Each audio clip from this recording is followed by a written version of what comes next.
Hey guys, this is Thomas, and we're talking about some things that I've kind of experienced the last little bit.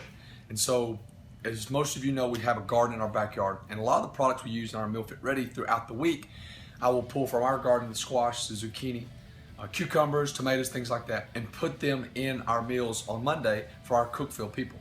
So, one of the things I was looking at is I didn't have enough cucumbers to make for the meal, and so what I did is I took some cucumbers from the backyard and I took some cucumbers from the store.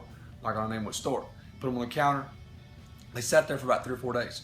On the third day, the cucumber from the backyard had already went bad, when the cucumber from the store was perfectly fine, just like the day I bought it. And so I sat there and I went, what's the deal? So I know exactly how I grew my produce. I grew it, put it in the ground, it grew, watered it, whatever. Nothing, no additives, no fertilizer, no pesticides or anything like that. And so I sat there and I thought, well, if this is not going bad, what's the problem? And it's all the chemicals and things that we're putting in our foods off from all over the world, whether it be California or the other side of the world. And so I got to thinking, if this is keeping this alive, what is it doing in our bodies? What are we putting in our bodies that's got so many chemicals that it's not going bad?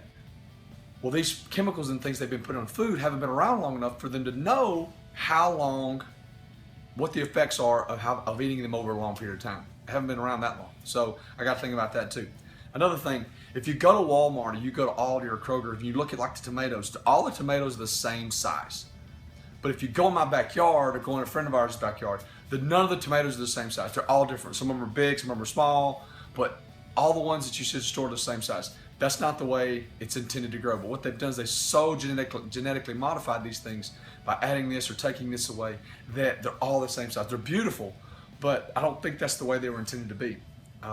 Last thing, so like 4 or 5 months ago, someone wanted me to make mac and cheese. And so what I did is I just made a mac and cheese. And so I bought regular noodles, some cheese, all these different types of things. I think we did Velveeta.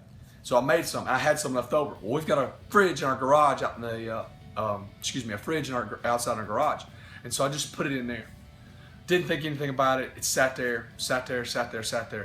Like literally like 5 months later, I went out there and it was still in the fridge. And I thought, crap, this is gonna be gross. So I go out there. So let's what it's got. It's got Velveeta and noodles. I go out there 5 months later and it looks the same as the day I put it in there 5 months ago. And it scared me because we are putting those things in our body. Those things that are keeping these foods from rotting, we're putting them in our body. So be careful what you're consuming. If you can buy local, buy local. If you can buy fresh, because it does make a difference. We do not know what the long-term effects of these things are. So hope you enjoyed it.